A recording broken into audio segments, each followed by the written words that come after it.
Bene. Buonasera a tutte e a tutti, soprattutto a coloro che si collegheranno in differita.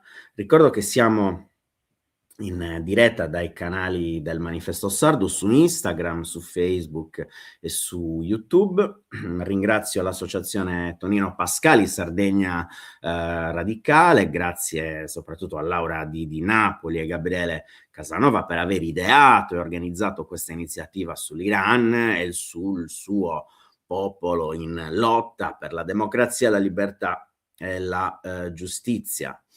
Saluto le nostre ospiti e i nostri ospiti, siamo in attesa dell'attivista e scrittrice Pegam Shirpur, la dissidente e medico Virginia Pishmin, il dissidente del Consiglio di Transizione Ashkan Rostami e l'attivista curdo iraniano Behzad Barebar. Vorrei aprire questa live con una notizia di circa un'ora fa dalle agenzie. I ministri degli esteri dell'Unione Europea hanno trovato un'intesa politica per la designazione a livello europeo del corpo delle guardie della rivoluzione islamica, i cosiddetti Pasdaran, come organizzazione terroristica. Questa è una buona notizia. Dopo 40 anni si riconosce questa organizzazione sanguinaria alla pari di una organizzazione terroristica. Allora, un secondo.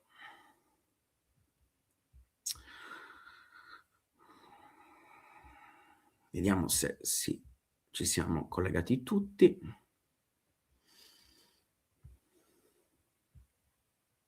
Ok. Allora, una breve introduzione prima di dare la parola alle nostre ospiti e ai nostri ospiti. La stima delle vittime della repressione delle proteste in corso in Iran vanno da circa 3.100, secondo i media statali di regime, a oltre 30.000 citate da fonti indipendenti e professionisti medici. La verifica purtroppo è ostacolata dalla chiusura quasi totale di internet, giunta ormai all'interno di quei giorni terribili, alla quarta settimana. La televisione di Stato iraniana ha riferito la scorsa settimana che durante le manifestazioni sono state uccise 3.117 persone, mentre la Fondazione dei Martiri ne ha dichiarate 2.427. Le autorità hanno etichettato le vittime come terroristi. Domenica scorsa la rivista Time ha citato 2 alti funzionari del Ministero della Salute iraniano, i quali hanno affermato che almeno 30.000 persone sono state uccise negli scontri di strada nelle città iraniane. Il Guardian ha riportato una cifra simile di 30.000 morti il 7 gennaio, citando le sue fonti, e ha aggiunto che un gran numero di persone erano scomparse. La relatrice speciale delle Nazioni Unite per i diritti umani in Iran, Mai Sato, ha dichiarato lunedì a Le Monde che sebbene i dati ufficiali del governo iraniano stimino il bilancio delle vittime a poco più di 3.000, le segnalazioni da lei ricevute indicano che il numero effettivo potrebbe raggiungere decine di migliaia. Amnesty ha documentato che le forze di sicurezza hanno ucciso almeno 28 manifestanti e passanti, tra cui bambini, in 13 città di 8 province tra il 31 dicembre e il 3 gennaio.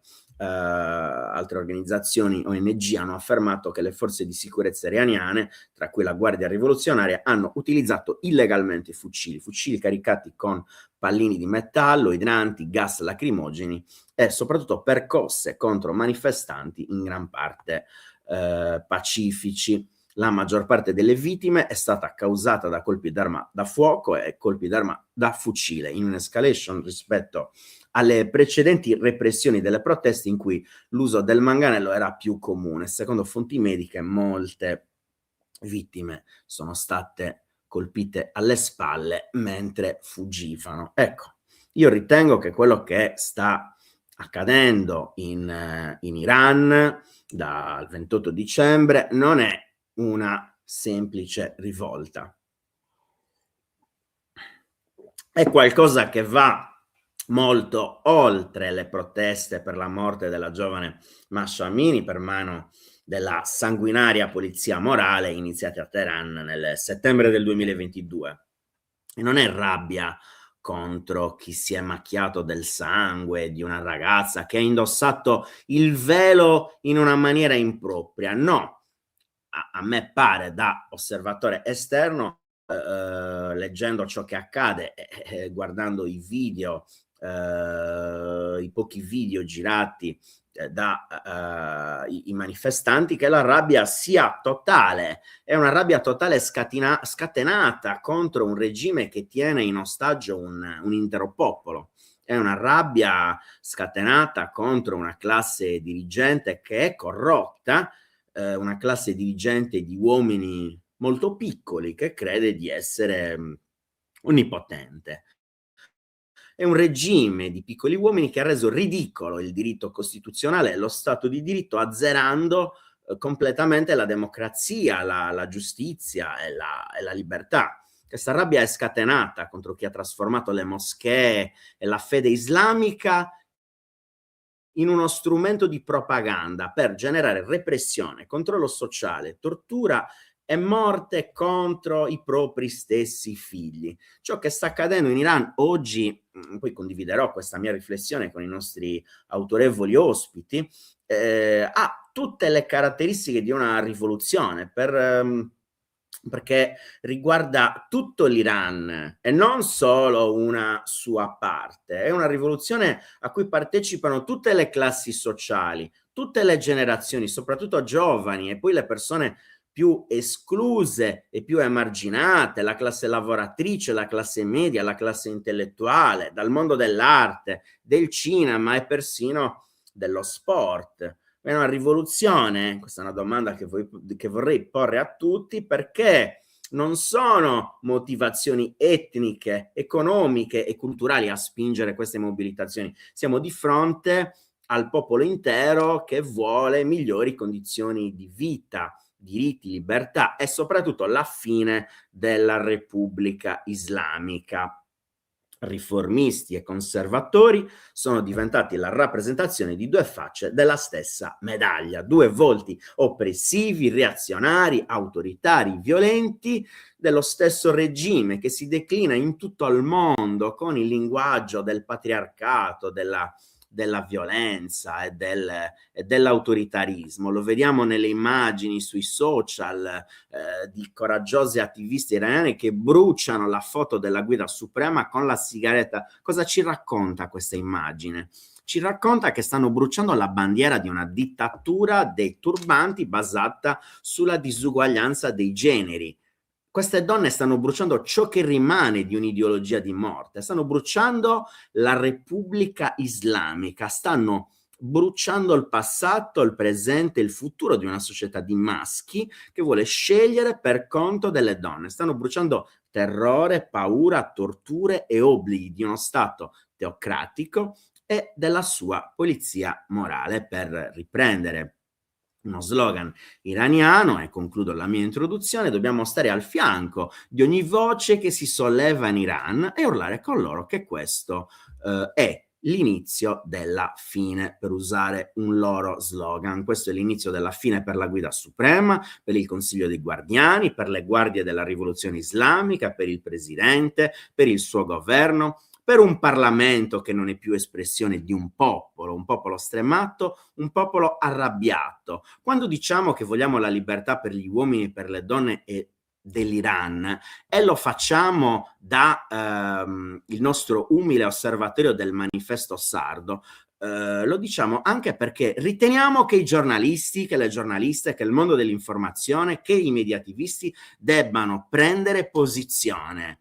Non esiste che una parte del mondo dell'informazione non sostenga le donne e gli uomini liberi dell'Iran. Non esiste che si debba avere una posizione terza. Non esiste che non si debba prendere una posizione partigiana come operatori dell'informazione, e non esiste, soprattutto visto che siamo un organo della sinistra radicale, antagonista, come volete declinarla voi, che si debba difendere per una questione di campo il regime teocratico dell'Ayatollah, perché sarebbe contro l'America. Non ce ne frega niente, che cadano, che vengano cancellati, che si dia libertà e giustizia e democrazia al popolo libero. Non ce ne frega niente di ragionamenti rossobruni e campisti, vogliamo solo la libertà per gli uomini e per le donne dell'Iran. Nel ringraziarvi per l'ascolto di questa mia breve introduzione, vorrei dare ora la parola a Virginia Pishbin,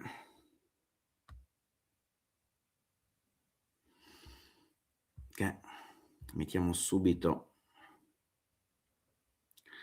in... Ok, sto cercando di inserirti nella live. Ok.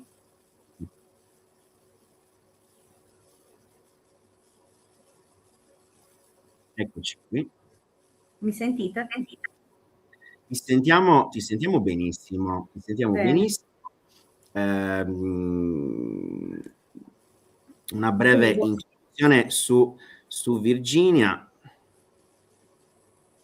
Nata e vissuta a Sassari, suo padre era persiano ed è arrivato in Sardegna per studiare all'Università di Sassari nella facoltà di agraria, una scelta da ciò che ho letto nelle varie interviste di Virginia Pishbin, che è una scelta imposta dal regime che permetteva l'aiuto economico agli studenti esclusivamente per studiare all'estero materie tecniche. Qui conobbe una ragazza sarda che sarebbe poi diventata la moglie, con cui poi ha costruito una propria vita nella nostra isola, senza mai dimenticare l'Iran e la sua famiglia. Virginia Pishbin si laurea in medicina, si specializza, vince il concorso per dirigente medico e oggi lavora nell'ospedale San Francesco di Nuoro. La dottoressa Pishbin fa parte dell'Associazione Giovani Iraniani che sostiene il Consiglio Nazionale della Resistenza. Benvenuta Virginia. Grazie mille, buonasera a tutti e a tutte. Grazie per l'introduzione perché è stata veramente magistrale, hai dato bene l'idea di come questa ondata di rivolte sia una vera e propria rivoluzione. Permettimi di definirla ulteriormente. Per me il popolo iraniano è in una rivoluzione diffusa. Mi spiego meglio.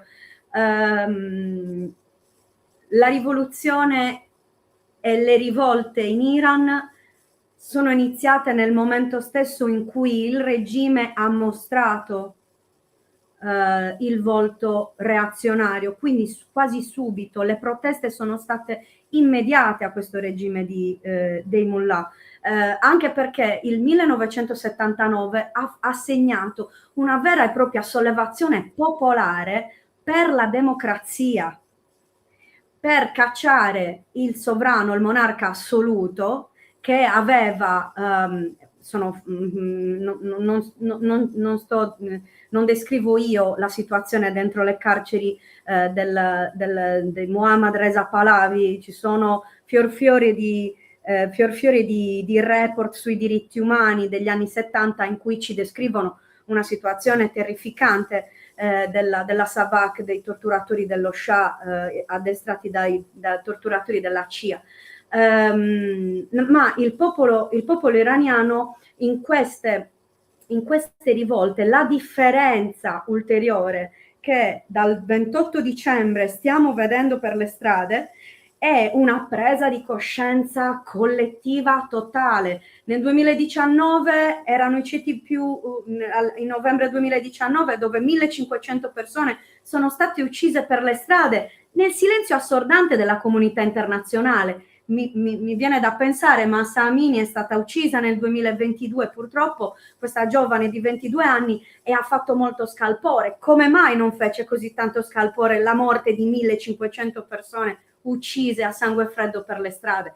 Lì l'ondata era principalmente dei ceti un po' più popolari. Nel 2022 invece c'è stata anche l'Unione degli Studenti, ma ancora prima abbiamo ogni anno che io mi ricordi, ci sono sempre state rivolte e proteste. Questo regime non è mai andato bene un giorno al popolo iraniano, che con grandissimo coraggio e grande dedizione si è riunito in unità di resistenza, perché questo è importante definire. Nelle ultime rivolte si è visto ancora di più il ruolo pivot delle unità di resistenza, cioè di giovani di persone in realtà di tutte le fasce della popolazione che si sono riunite, ma principalmente giovani, che hanno proprio difeso la popolazione. Abbiamo visto che in varie città hanno dato per del tempo, hanno dato a gambe, hanno proprio mandato via le forze repressive, quindi hanno liberato per delle ore le città. Mi sentite? Sentiamo benissimo, ti sentiamo Perfetto, benissimo, ogni ti tanto sentono tutti. ho bisogno perché purtroppo non vedendovi non so se...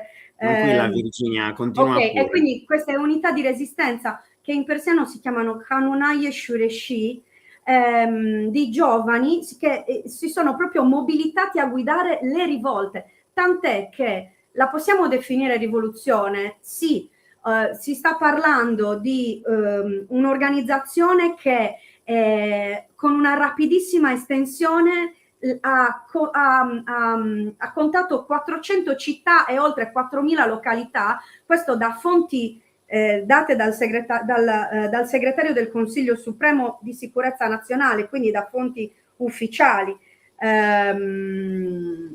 E praticamente c'è proprio una regia delle manifestazioni, delle rivolte, ed è definibile proprio rivoluzione senza precedenti, ed è subito stato evidente il carattere politico, perché il 28 dicembre è vero, i bazari hanno iniziato, è nato dai bazar, dallo sciopero dei bazari, dei commercianti del bazar, ma il carattere della crisi economica è subito cambiato in morte all'oppressore, che sia lo Shah o sia il mullah. Questo nelle strade è risuonato in modo preponderante, e si è vista proprio la debolezza del regime come nell'uccidere.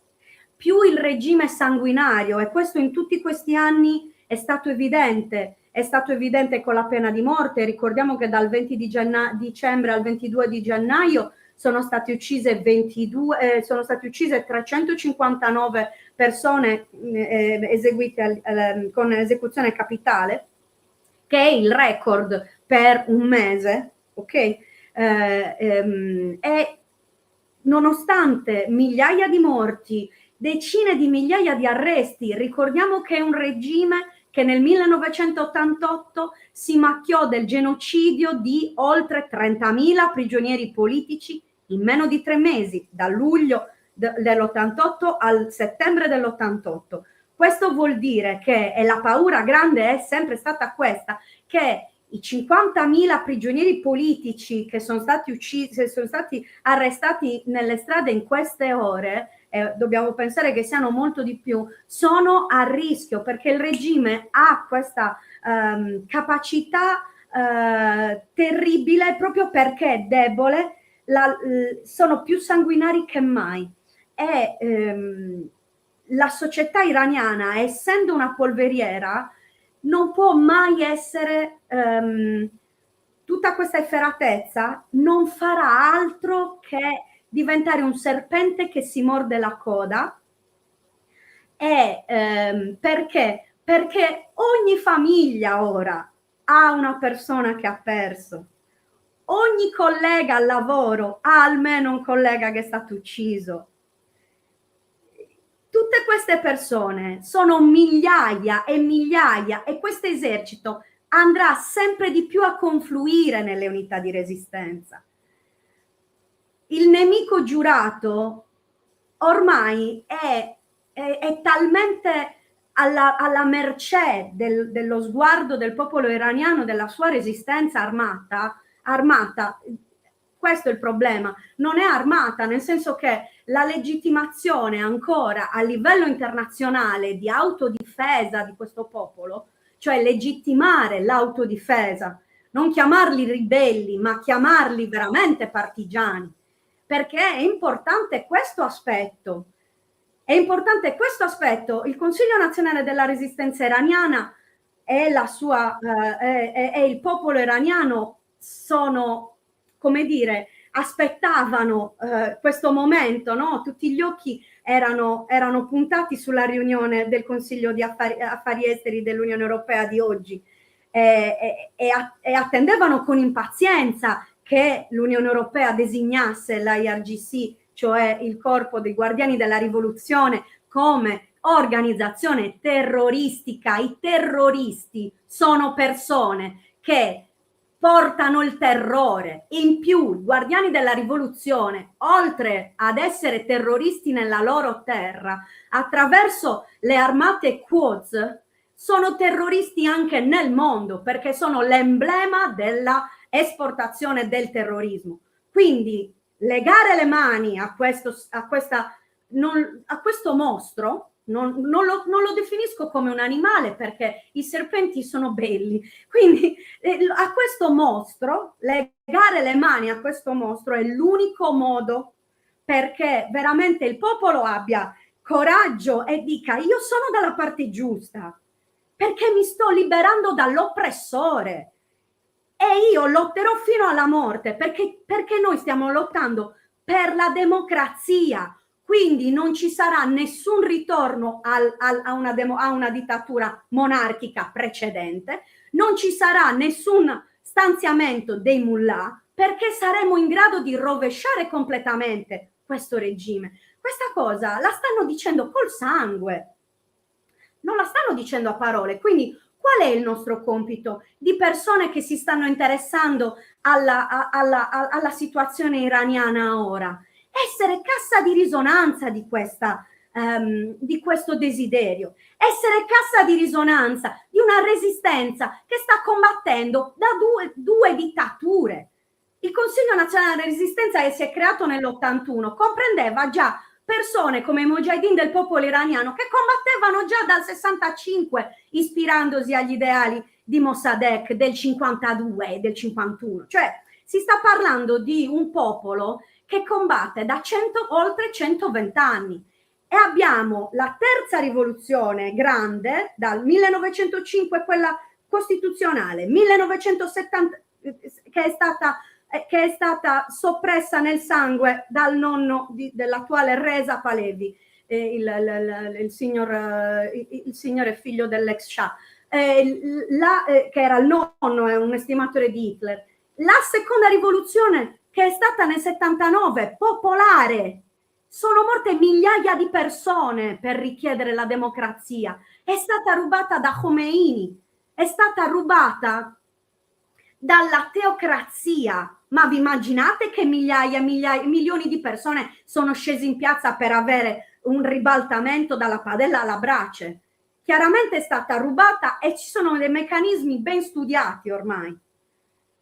E la terza rivoluzione, che è questa, a cui si è arrivati attraverso dolore, attraverso il sangue di migliaia di martiri, da bambini a vecchi, ok? Cioè i gioielli di questa nazione che io non ho mai visto coi miei occhi. Quindi è anche un problema di libertà individuale, perché mio padre nell'81, il 20 di giugno del 1981, era per le strade e si è insanguinato col sangue di persone che sono state sparate lungo la strada. E non è mai più tornato in Iran, perché i rastrellamenti l'avrebbero sicuramente recuperato e sarebbe stato uno dei martiri dei 30.000 prigionieri politici dell'88. Quindi io sono fiera di mio padre, che non ha mai deciso di rientrare, nonostante non fosse neanche rientrato per il funerale del padre, quindi con grande dolore, piangendo, esule, però mi ha passato un'eredità. Purtroppo è morto, quindi il mio ruolo come figlia è riportare le sue spoglie in patria, ma mi ha passato talmente tanta passione nel difendere questo popolo che è stato, da una parte ha vissuto l'essere sequestrato in patria da questo regime carnefice, dall'altra parte ha avuto la condiscendenza degli stati di diritto cosiddetti dell'Occidente verso il loro carnefice, anni e anni di relazioni internazionali, di scambi commerciali, sontuosi scambi commerciali, meravigliosi scambi commerciali e soprattutto di relazioni sulla questione del nucleare, hanno portato benzina, hanno portato aria a questo regime, hanno portato nutrimento a questo regime, riconoscendo la propria resistenza per scambi di petrolio nella lista dei terroristi, invece di mettere subito i Pasdaran nella lista dei terroristi. Quindi è importante riconoscere chi da anni si è preso l'onere di combattere, che il popolo iraniano e la sua resistenza organizzata, è il fatto di aver speso così tanti giovani in questa lotta. Ti rendi proprio conto che l'Iran del futuro sarà restituito al popolo grazie a persone che hanno saputo pagare un prezzo.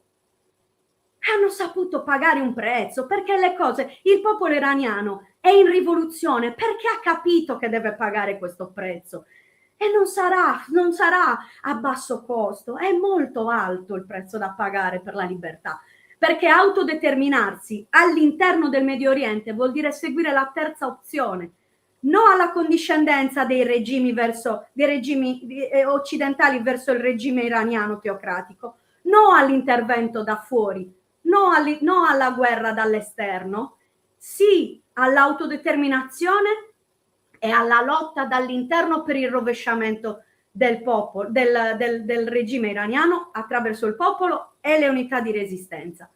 Questo, in ultimo, è molto importante la designazione dei Pasdaran finalmente come organizzazione terroristica. Era una richiesta centrale da sempre e proprio diciamo che dà energia e dà in questo momento speranza ulteriore e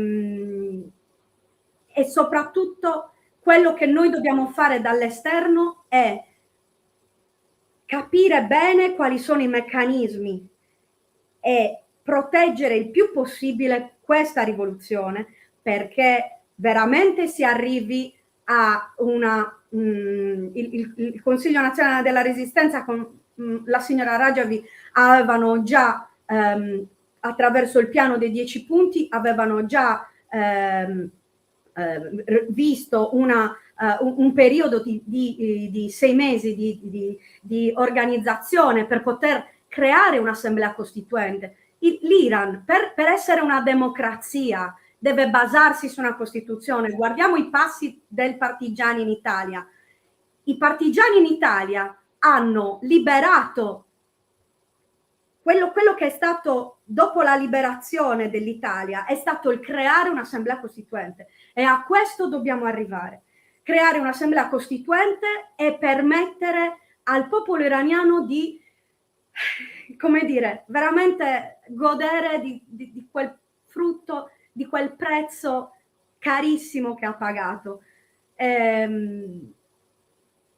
Mi sembra che mi spiace, mi sono infervorata perché è molto forte quello che sento, anche perché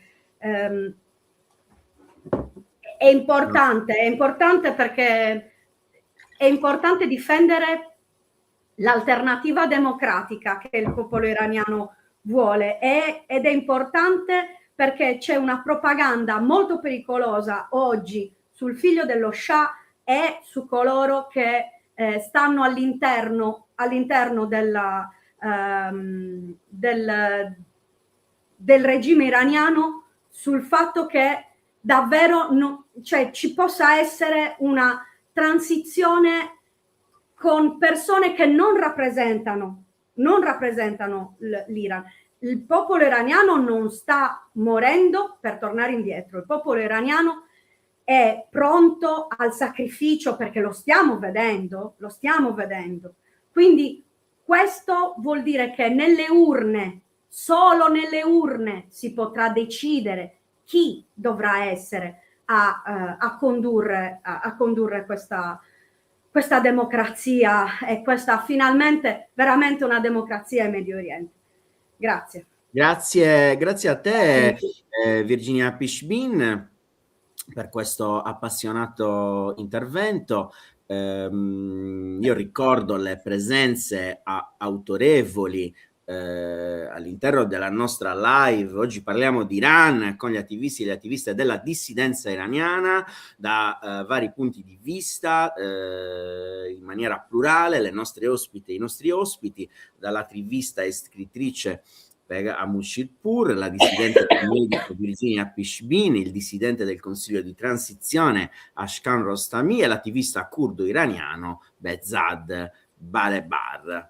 Vorrei dare la parola ora a una persona che è nata in Iran, è cresciuta in Italia. Pegam Shirpour è un'attivista per i diritti umani e digitali, è stata una delle figure di spicco nella divulgazione social e nei media dopo la morte di Masha Amini. Aspettate un attimo. Buonasera a tutte e tutti. Buonasera Pegam Shirpour. Benvenuta nella live del Manifesto Sardo. Pegam Shirpour ha denunciato il regime islamico facendosi voce delle donne iraniane. Nata in Iran nel 1990, si è trasferita in Italia con la famiglia quando aveva 9 anni. Nel 2022 è stata inserita nella lista dei 100 innovatori e innovatrici che hanno fatto la differenza, stilata da Startup Italia, e ha ricevuto anche un prestigioso premio internazionale a Palazzo Montecitorio e ha meritato le lodi del Presidente della Repubblica Sergio Mattarella. Nel febbraio del 23 ha partecipato al Festival di Sanremo, se vi ricordate, con un monologo sull'Iran e sulle donne iraniane, e nel 24 ha pubblicato il suo primo romanzo d'esordio, La notte sopra Teheran, per Gazzanti. Benvenuta a Pegam Shirpour. Grazie mille, grazie a voi. La prima, diciamo, se dovessi farti una domanda, vorrei chiederti che cos'è per te, che cosa significa essere resistenza contro un regime autoritario e violento, e quali sviluppi vedi nel futuro, anche alla luce della bella notizia che abbiamo avuto in queste ore dell'inserimento dei cosiddetti Pasdaran nella lista dei terroristi. Allora, diciamo, sono anni che gli iraniani dall'Iran gridano con ogni mezzo, con ogni modo quello che vogliono, cioè appunto la libertà, che va dalle cose più scontate che noi magari non possiamo neanche percepire minimamente, appunto, fino a anche la vita, appunto, il futuro del paese. E quindi io che sono, diciamo, nata e ho vissuto per i miei primi anni anche scolastici proprio quella propaganda del regime che porta avanti, no, il nemico o i nemici da cui bisogna difendersi, che bisogna credere nella guida suprema, insomma, l'ho vista, insomma, l'ho sentita. Poi è ovvio che essendo donna poi il corpo iniziando a cambiare, e inizia anche la società, insomma, a guardarla in altro modo. E questo poi ha portato, insomma, i miei genitori alla scelta di cambiare, insomma, lasciare il paese e di avere la possibilità appunto di crescere in un contesto libero, che non potesse, ecco, influenzarmi in maniera negativa. Questo devo dire che ovviamente mi sento anche privilegiata, insomma, nell'aver avuto questa occasione che non è assolutamente da tutti. A pensare che anche mio fratello, insomma, ha evitato il servizio militare obbligatorio, quindi ecco, sono tante cose che noi abbiamo potuto vivere in Italia in maniera diversa, e per gli italiani ovviamente potrebbe sembrare una cosa veramente assurda, ma è così, insomma. E quindi il mio compito poi è diventato il far immedesimare gli italiani nei panni degli iraniani, nella scrittura, nel racconto, in tutto quello che è la quotidianità, far capire che cos'è la quotidianità che gli iraniani dicono, che vogliono. E ecco perché, insomma, ogni luogo, ogni palco, ogni microfono e ogni cuore di persona doveva essere aperto sulla questione iraniana. Quindi gli iraniani hanno dimostrato al mondo, soprattutto nel 2022, che tutte le proteste che avevano fatto prima, quindi dall'8 marzo del 1979 fino al 2019, dove in soli 3 giorni ci sono stati 1500 morti,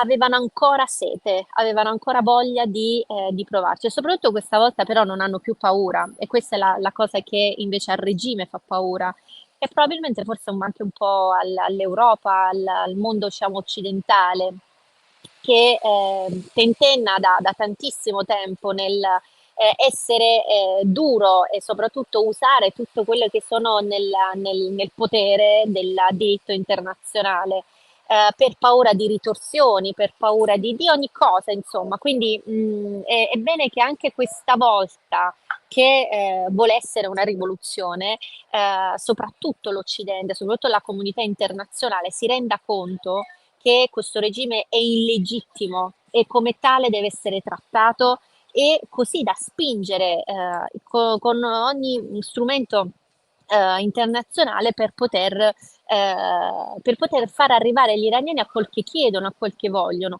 E quindi è importante che questa volta noi qui non tradiamo quella fiducia, non tradiamo quel modo, insomma, di sostegno vero che le altre volte abbiamo mancato. Quindi io continuerò a raccontare quelle che sono, purtroppo questa volta, le continue storie, insomma, di persone che non ci sono più, ma anche di persone che si trovano fuori dall'Iran. Io sono devastata perché ieri abbiamo, insieme a Sole Terre, il dottor Damiano Rizzi, abbiamo creato questo sportello online di supporto psicologico per gli studenti iraniani, e un ragazzo è arrivato poco fa la notizia che ce l'ha fatta, insomma, quindi dobbiamo fare di più, dobbiamo esserci di più, e non perdere probabilmente tempo neanche nelle analisi che ancora sono, insomma, sono un po', forse ancora un po' lontane, non sono ancora concrete, quindi bisogna restare sull'umanità, bisogna restare su quelli che sono vicini a noi, che non vediamo, a quel ragazzo che magari, non so, poteva avere scusate, faccio veramente fatica. Perché ecco, avevamo cercato di mettere su qualcosa che potesse soprattutto essere d'aiuto concretamente, e questa concretezza su cui dobbiamo insistere, quindi invitare medici, insegnanti, aziende, chiunque possa fare qualcosa nel suo settore, e credetemi che si può fare tantissimo. Adesso stiamo portando avanti delle interrogazioni parlamentari, stiamo portando avanti con tutte le forze politiche, da destra a sinistra, il punto sulla responsabilità, perché adesso basta fare, diciamo, tifoserie, queste tifoserie che portano di nuovo il regime a vincere, queste tifoserie portano di nuovo a far cadere la libertà che chiedono gli iraniani. E quindi noi che siamo qui comodi, seduti senza pericoli, e pensiamo di poter decidere o pensiamo di poter... Noi dobbiamo solo tradurre quello che dicono dall'Iran, ricordare al mondo che in Iran stanno chiedendo la libertà ed è nostra responsabilità di umani, esseri umani, di essere la loro voce e soprattutto fare pressioni politiche serie, non pressioni politiche sul,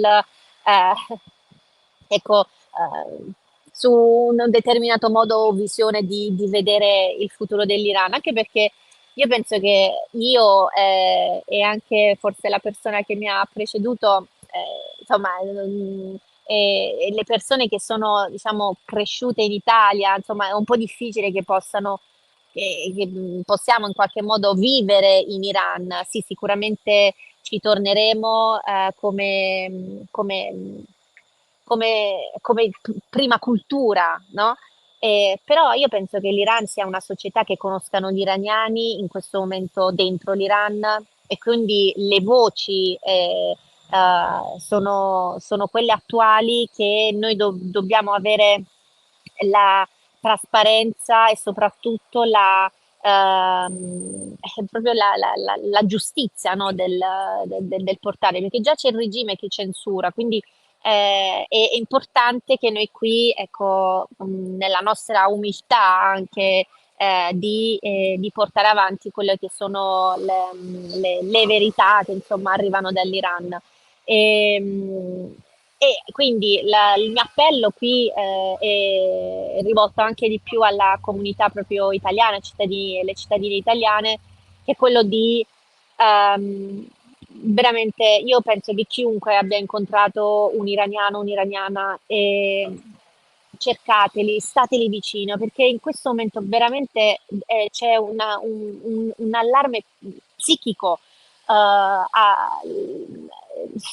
Mi diceva un'amica che stanno cercando in tutte le farmacie di Teheran un antidepressivo che non riescono a trovare.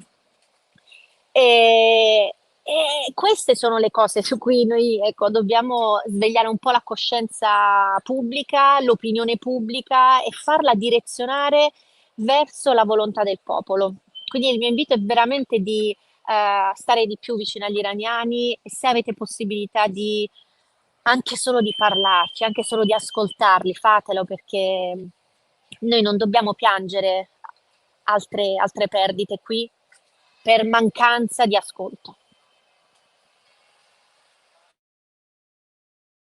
Allora, grazie a Begum Mushirpur per il suo intervento vivace e appassionato. Continuiamo questa live. Vorrei dare la parola adesso al dottor Ashkan Rostami, un autorevole esponente della diaspora iraniana in Europa. Rappresenta all'estero il Partito Costituzionalista dell'Iran e da tempo prende parte al Consiglio di transizione dell'Iran. La sua voce, le sue analisi, le sue riflessioni sono spesso ospitate da testate internazionali. Benvenuto. Buonasera, grazie per l'invito. Allora, anche al dottor Ashkan Rostami vorrei fare una domanda relativa proprio a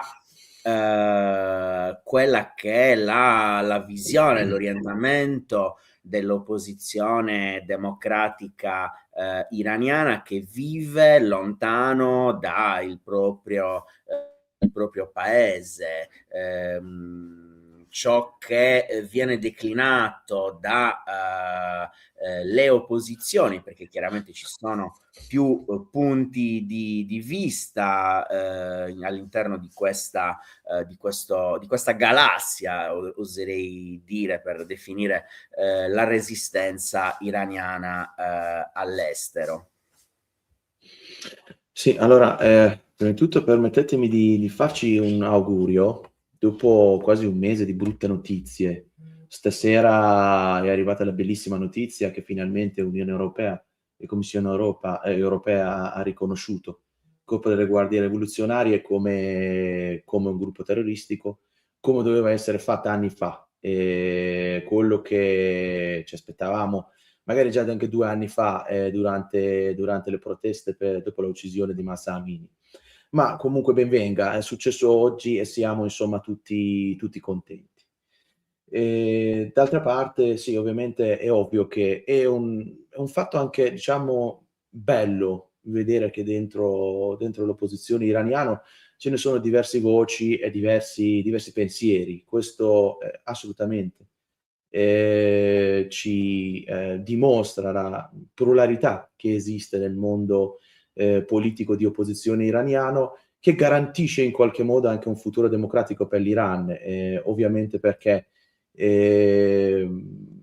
fin di oggi, da 79 in poi, grazie alla rivoluzione islamica, effettivamente siamo arrivati a solo avere una voce, ma questa opposizione in un modo o l'altro comunque dimostra che noi possiamo avere un Iran democratico come paesi occidentali. Ma rimane un fatto.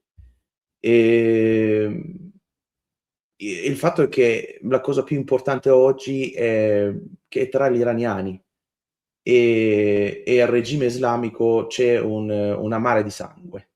Una mare di sangue che non può essere pulito da niente e da nessuno. Quindi non c'è niente a tornare indietro. Ovviamente non torneremo indietro di prima di dicembre. Noi andremo avanti. Per andare avanti, per battere questo regime, è chiaro che la gente con le mani nude non possono andare a lottare contro diverse forze armate del regime, che l'unica cosa che vogliono fare è uccidere, che sanno fare è uccidere dei manifestanti innocenti che vanno per strada per le loro libertà e per la democrazia. Basta ascoltare loro, io non chiedo più niente insomma di strano, basta semplicemente ascoltare quello che viene detto nelle slogan nelle strade di Teheran, in Iran ovviamente, ma anche qua, non solo in strade in Iran, ma anche di diaspora iraniana.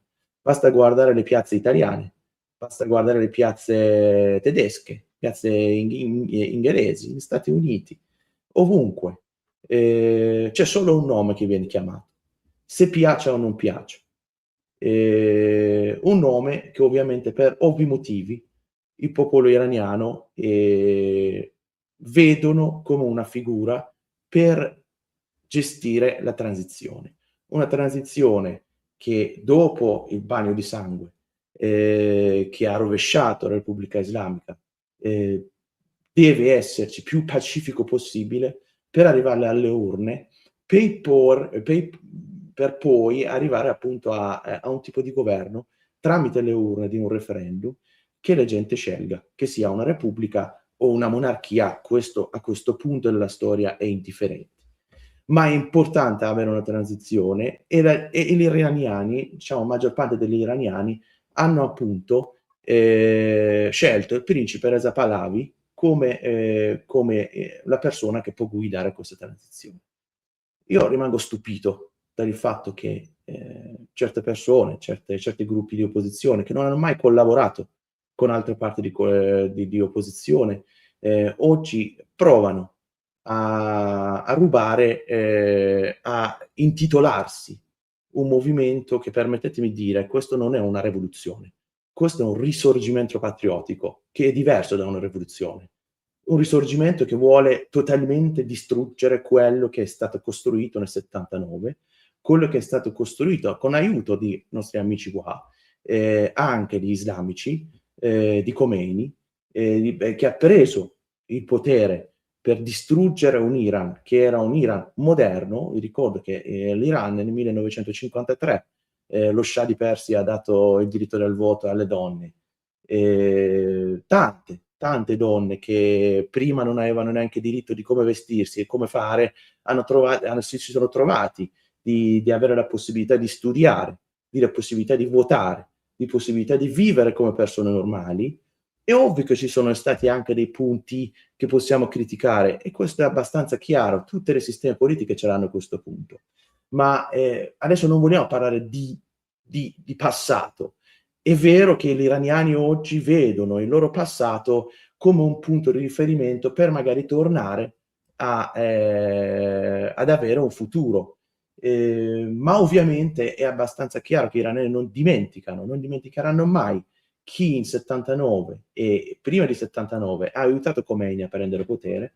Nei primi anni di suo potere di Khomeini erano a fianco di lui, poi quando hanno visto che hanno perso totalmente il credo politico, che Khomeini l'ha letteralmente cacciato via dal governo, e mi dispiace dirlo, e veramente mi dispiace dirlo, Khomeini ha ucciso anche tanti di loro. La sinistra iraniana è stata vittima di Khomeini in prima linea, perché sono morti in migliaia, sono stati uccisi da Khomeini e dalle guardie rivoluzionarie in decine e centinaia di migliaia, e questo nessuno può negarlo.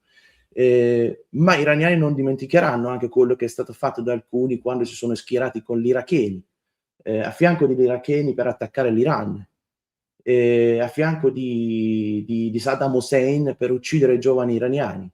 I giovani iraniani che a quel tempo ovviamente non è che erano tutti con il regime, sono andati a lottare contro l'Iraq per il loro paese. Ma alcuni hanno deciso di schierarsi con l'Iraq e con Saddam Hussein. Quelli che chiaramente nel loro programma di 10 punti, visto che abbiamo nominato appunto questi 10 punti, parlano di, adesso ce l'ho proprio davanti a me, parlano di laicità dello Stato, mentre dentro il loro sistema non esiste questa laicità qui. Basta andare a guardare il video che vediamo, basta andare a vedere come si vestono insomma i capi di questo gruppo qui. Parlano di libertà di scelta, mentre sappiamo benissimo chi lascia questo culto, come viene trattato, basta semplicemente ascoltare le cose che vengono dette.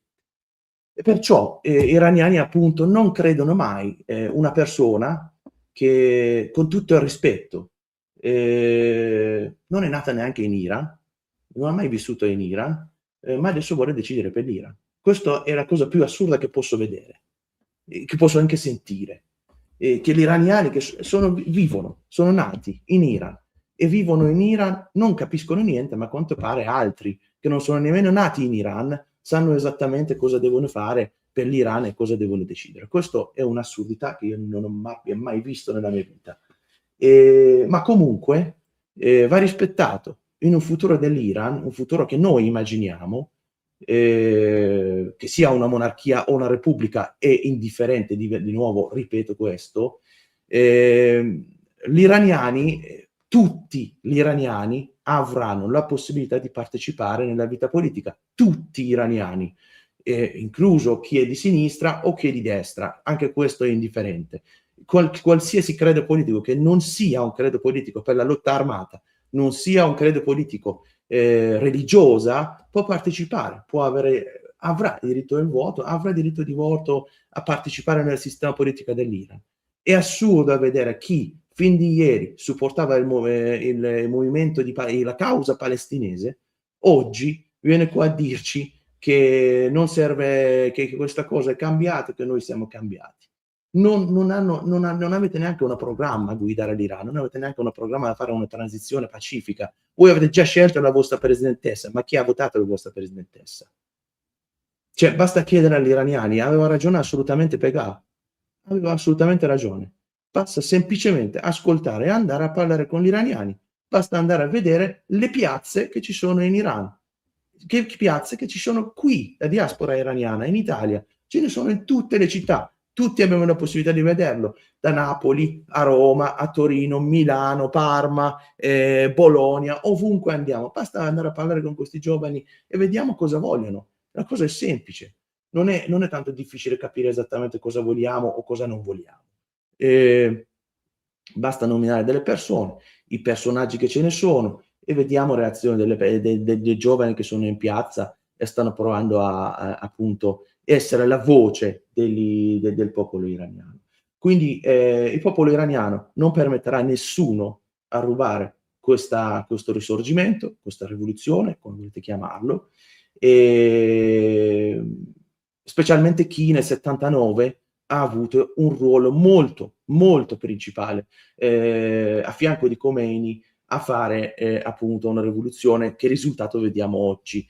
Veramente ci vuole tanto, ma tanto a oggi a sedersi qua a dire che gli iraniani scendono in piazza per una ideologia che nel 79 era a fianco di Khomeini, in 89 una parte dell'ideologia è stata totalmente, in 90 anzi, è stata totalmente distrutta dopo la caduta dell'Unione Sovietica. Quindi, ripeto, tutte le persone avranno il diritto di partecipare nella vita politica e nel futuro dell'Iran. Chi crede nella laicità dello Stato veramente, chi non avrà che non vede lotta armata come appunto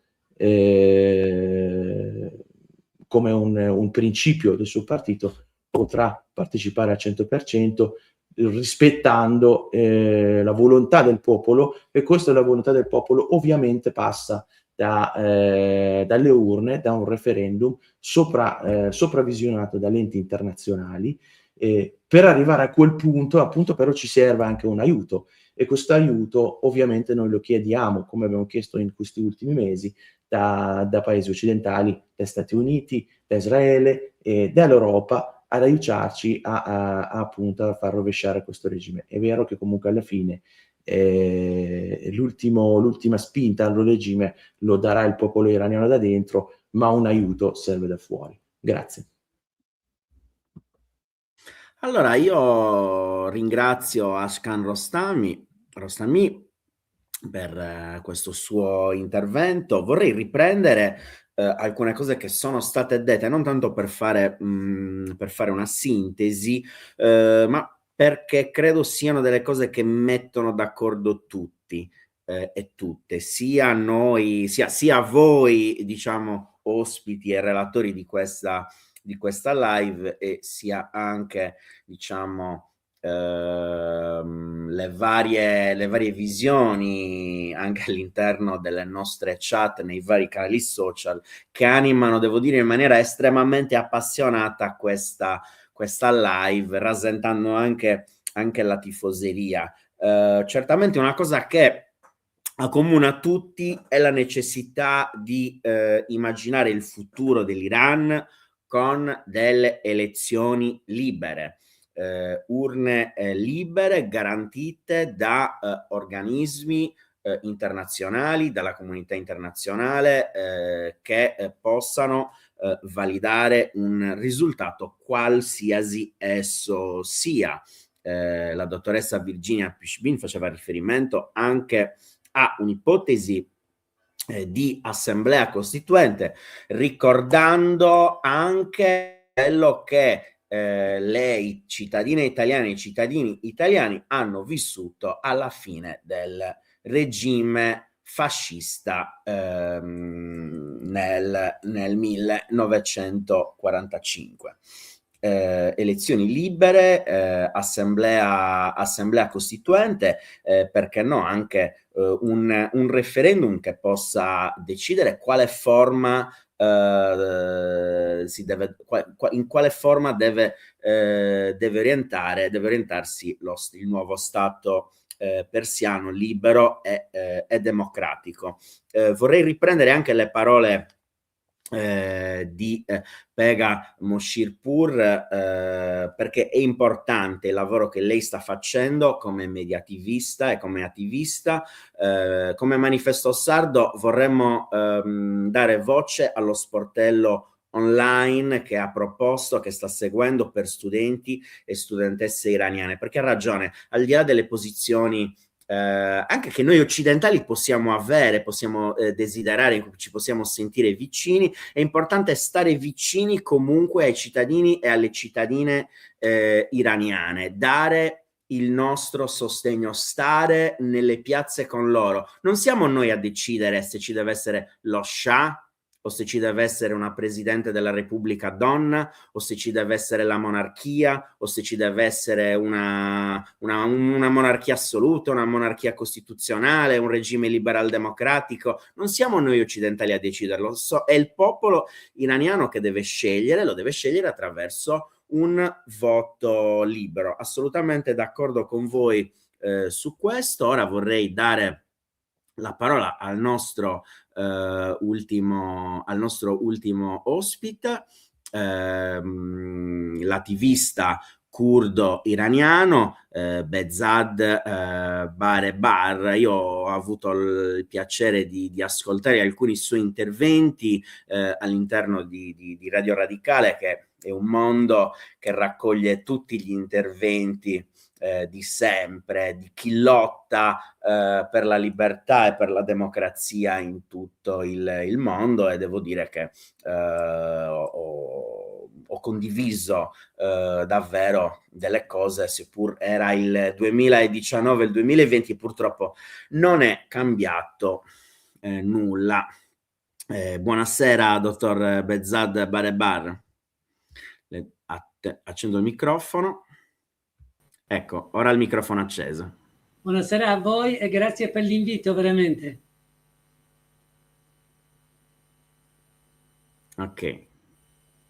Allora, nel dare la parola al dottor Barebar, a lui vorrei chiedere, visto che è stata citata più volte la parola democrazia, la parola laicità, rispetto dell'uguaglianza dei generi, rispetto delle donne, uguaglianza nell'orientamento, nella costruzione dell'orientamento di un nuovo Stato. Vorrei chiederti come immagini e come declini queste parole. Per te che cosa significano queste parole? È stata citata più volte anche la parola rivoluzione. Come immagini questa rivoluzione che farà cadere questo regime autocratico, autoritario e violento? Innanzitutto vorrei dire che veramente sono contento oggi di questo voto qua, che per la realtà è da 30 anni che il Consiglio Nazionale della Resistenza Iraniana, sotto guida di Mariam Rajavi, aveva chiesto di inserimento, diciamo, dei nomi di Sepah Pasdaran nella lista terroristica.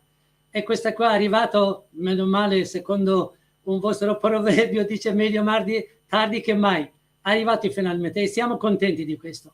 Però io vorrei intanto parlare come un curdo qui tra di voi, poi magari se fosse la possibilità potrei parlare anche di tutto quello che ha detto il nostro amico preceduto da me. Io vengo da una città che si chiama Kermanshah nel Kurdistan iraniano. Il padre di Mohammad Reza Pahlavi, cioè il nonno di questo attuale Reza Pahlavi, ha ammazzato parecchie persone nella mia città, nella regione di Kurdistan. Ha fatto, diciamo, dei massacri grandissimi per opprimere la volontà di autodeterminazione, diciamo, del popolo curdo. Che questo padre, che si chiamava Reza Khan, è andato al potere con la volontà di inglese e poi è andato via anche con la volontà di inglese. Che poi dopo lui è arrivato il suo figlio Mohammad Reza Pahlavi, che praticamente è stato portato da un complotto, diciamo un colpo di Stato con la collaborazione della CIA, che è stato nel nostro paese per 27 anni.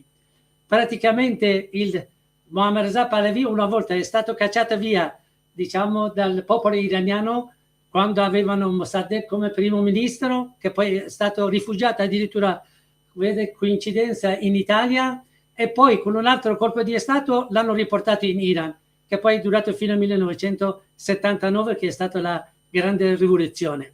Cioè, voglio dire che da due, padre e figlio, noi abbiamo avuto sempre opprimere, disuguaglianze nella nostra, diciamo, provincia, nella nostra regione, da tutti e due che parlavano della democrazia e la libertà come diceva il signor Rostami, che sembrava che al periodo di Muammar Reza Pahlavi Iran era un paradiso terrestre, che le donne avevano il diritto di voto e grazie allo Shah, e le donne avevano fatto la scuola perché grazie al Shah. Allora a questo punto dobbiamo ringraziare 1000 volte anche Mussolini per quello che ha fatto per il popolo italiano, a prescindere questo.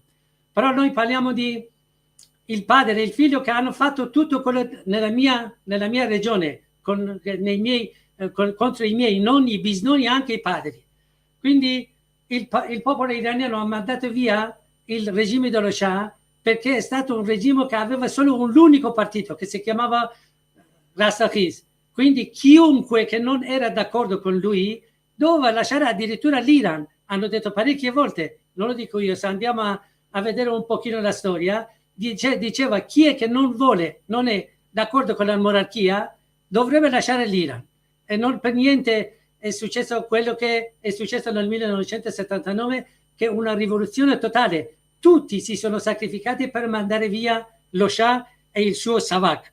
Allora oggi noi non possiamo venire qui a dare, diciamo, un consiglio al popolo iraniano. Sì, siccome lo Shah, il Muammar Reza Pahlavi, era un dittatore meno, diciamo, aggressivo del regime iraniano, adesso torniamo indietro. Cioè dobbiamo scegliere tra male minore e male maggiore. Quindi siccome lui era male minore, dobbiamo ritornare indietro. Secondo me un'analisi molto molto molto sbagliata. Poi siamo al XXI secolo, non siamo 50 anni fa. Oggi con internet sappiamo tutto di tutti nel mondo. Quindi non veniamo qui a dare un consiglio al popolo iraniano, siccome il regime iraniano ha ammazzato 120.000 persone in 47 anni, solo 30.000 in 2 giorni, ma siccome il regime dello Shah faceva di meno e torniamo indietro, andiamo a scegliere quello. Non credo che sia una cosa possibile secondo la storia. Poi se vogliamo fantasticare, andiamo a fantasticare, non fa niente. Il discorso è questo, che faccio un esempio piccolo. Se Hitler ha fatto tutto quello che ha fatto contro l'umanità, non solo contro il popolo tedesco, contro l'umanità, non solo contro il popolo italiano e quello tedesco, se dopo Hitler arriva un altro sistema che è ancora peggiore di Hitler, che ancora ammazza più di Hitler, ancora più oppressione o violenza di Hitler, cosa facciamo? Dopo 40 anni che abbiamo subito con il regime che ha fatto peggio di Hitler, andiamo a prendere figlio di Hitler di portare, diciamo, per governare il nostro paese? Questa è una offesa all'intelligenza del popolo iraniano. Io non decido per nessuno, però credo che vengo da una provincia, una regione che è stata vittima di figlio di Muammar Reza Pahlavi, il suo padre. Se vogliamo parlare è storicamente giusto. Se invece vogliamo raccontare delle altre persone che magari adesso tutti diventiamo analisti, eccetera, eccetera, questo è un altro discorso. Torniamo all'attuale situazione. In questi 2 o 3 giorni che abbiamo visto che vengono fuori delle notizie, si parlano di 36.500 persone che sono stati uccisi nei 2 giorni, nel 8 e 9 di gennaio 2026. Allora, il regime iraniano non potrebbe andare avanti. Noi, al contrario del signor Rostami, siamo contrario all'intervento militare. Non è un aiuto. Il popolo iraniano ha la capacità, ha la sua resistenza, vuole che vada via questo regime e pagherà anche il suo sangue. Noi siamo contrario, 100% contro l'intervento straniero. Nessun intervento straniero non poteva portare la democrazia con le bombe, con dei missili. La resistenza iraniana da quasi 30 anni dice che noi non vogliamo né un soldo, né armi, né niente. Basta che terrà di noi, cioè terrà il popolo iraniano, e il regime iraniano non è stato al fianco del regime iraniano, il regime dei mullah. Noi non vogliamo niente. Non è una cosa molto facile, perché per avere, diciamo, una Costituente, assemblea costituente, quello che ha detto dottoressa Pishpin, che io sono d'accordissimo, però bisogna mandare prima bisogna mandare il regime iraniano, che non va via con accendere le luci abbaglianti della macchina, o magari stasera venite fuori o domani, va via solo con una lotta 100% armata contro il regime iraniano. Cosa puoi fare con un regime che in 2 giorni massacra 30-36.000 persone? bisogna pagare il prezzo. Il prezzo è alto. In nessun paese la libertà è stata regalata sul vaso d'argento. Sì, prego, prendete, noi andiamo via. Nessun dittatore va via per conto suo. Bisogna mandare via. Per mandare via una dittatura ci vuole, diciamo, un'organizzazione delle persone che siano pronti a pagare il prezzo. Il prezzo è alto. Stare sempre, diciamo, dietro la scrivania e dare, diciamo, delle cose, dei consigli, diciamo, teorici, benissimo, ci sta, va benissimo, però in realtà non si potrebbe mandare via una teocrazia così crudele come il regime iraniano. Noi abbiamo vissuto non solo il regime iraniano, 47 anni abbiamo subito anche la politica di accondiscendenza da parte di tutti i paesi occidentali, tutti, nessuno escluso. Ha spiegato bene la dottoressa Pishpi. Per interessi miserabili commercianti, il popolo iraniano non l'ha pagato. Hanno pagato carissimo. Noi vogliamo paragonare cosa succede negli altri paesi. Oggi se in Inghilterra il Carlo di Principe Carlo, se li fa male la caviglia, li fanno in diretta per quasi 3 giorni. Invece da noi, tutti i giorni, da quando è arrivato Pezeshkian fino adesso, sono stati impiccati 2000 persone. Quale giornale e telegiornale hanno parlato così direttamente di questi massacri che hanno subito il popolo iraniano? Nessuno.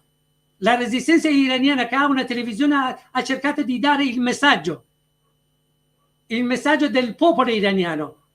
Essere la voce del popolo iraniano non vuol dire corteggiare, diciamo, una monarchia che possa venire qui a sostituire un'altra dittatura che è magari peggiore di quello. Ripeto, questa è veramente una offesa all'intelligenza del popolo iraniano. Perché crediamo così? Perché crediamo che il popolo iraniano non ha la capacità, non è ancora maturo per avere la terza via. Cioè o lo Shah o regime iraniano. No, c'è una terza via. La terza via è il pluralismo. Il Signore dice che i Mujahideen, loro non credono alla laicità dello Stato. Perché non credono? Loro sono religiosi, per conto loro portano il velo, quello che vogliono. Però sono d'accordo che nel nostro paese sia uno Stato laico. Laicità che vuol dire che nessuno potrebbe portare, diciamo, per obbligatorio. Però se la mia scelta, se mia madre vuole portare il velo, potremmo portare il velo, perché no? Se porta il velo dobbiamo andare a fare come ha fatto il nonno di questo Reza Pahlavi. Nel 1906 aveva imparato da Atatürk in Turchia e prendeva il velo dalle teste delle donne iraniane. Mica è riuscito. Non puoi una cultura, un credere, che ci credono le gente. Anche i Mujahideen credono per loro.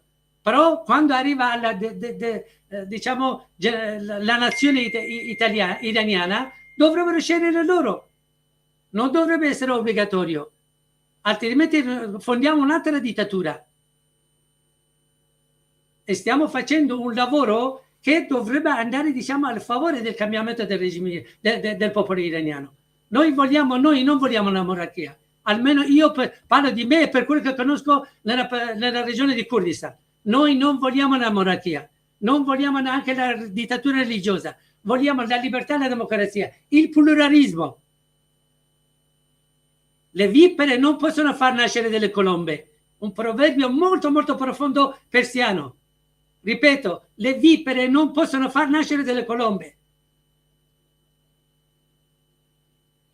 Noi chiediamo, allunghiamo la mano verso l'Occidente, verso tutti gli iraniani, tutti, dobbiamo essere tutti, che possiamo avere, diciamo, la possibilità, la facoltà di fondare una democrazia veramente una volta, dopo 120 anni, la lotta del popolo iraniano per la democrazia, la libertà vera. Nessuno è d'accordo del popolo iraniano che israeliano o non lo so, americani vengono lì a bombardare perché vogliono dare un piccolo aiuto. Cosa vuol dire piccolo aiuto? Nessuno ti offre, se lei va da un macellaio a chiedere un chilo di carne, se non gli paga i soldi, non gli dà la carne. Un piccolo aiuto ci vuole resoconto. un Rosaconte che potrebbe danneggiare le generazioni future del nostro paese. La mia sorella è stata assassinata davanti alla casa mia, era una insegnante della scuola, nel 1981, aveva 38 anni, da questo regime.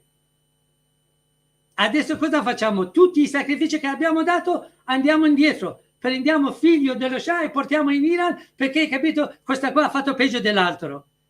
Veramente fa ridere queste analisi, queste proposte che vengono da parte, diciamo, da chi, adesso non voglio nominare, ma comunque sinceramente, ripeto, per la terza volta questa qua sarebbe un'offesa all'intelligenza del popolo iraniano. Grazie. No, grazie a te, Behzad Barebar, per questo intervento che vorrei riprendere su alcuni punti, perché ho veramente avuto il piacere e adorato ascoltare alcuni detti popolari e proverbi che mi sono davvero piaciuti. Sicuramente dalle vipere non possiamo far nascere delle colombe, è un bellissimo proverbio popolare che mi fa appunto riflettere proprio sulla natura e sul significato e sul senso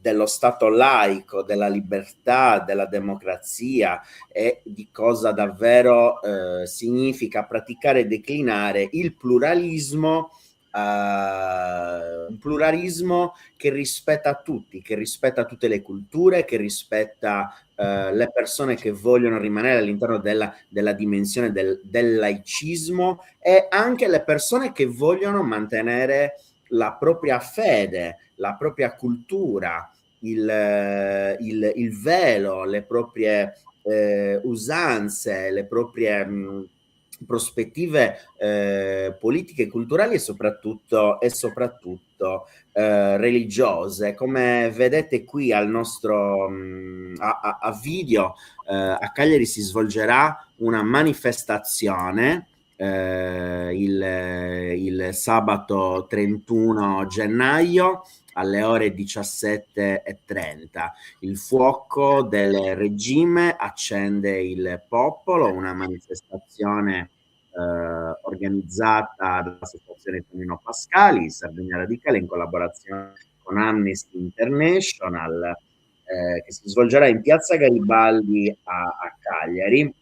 Un'iniziativa alla quale stanno aderendo numerose organizzazioni culturali e politiche, che noi del Manifesto Sardo naturalmente aderiamo, e ci aspettiamo che anche altre voci dell'informazione libera aderiscano ed esprimano solidarietà al popolo iraniano, impegnato da settimane in proteste pacifiche contro la repressione del regime, diritti umani fondamentali.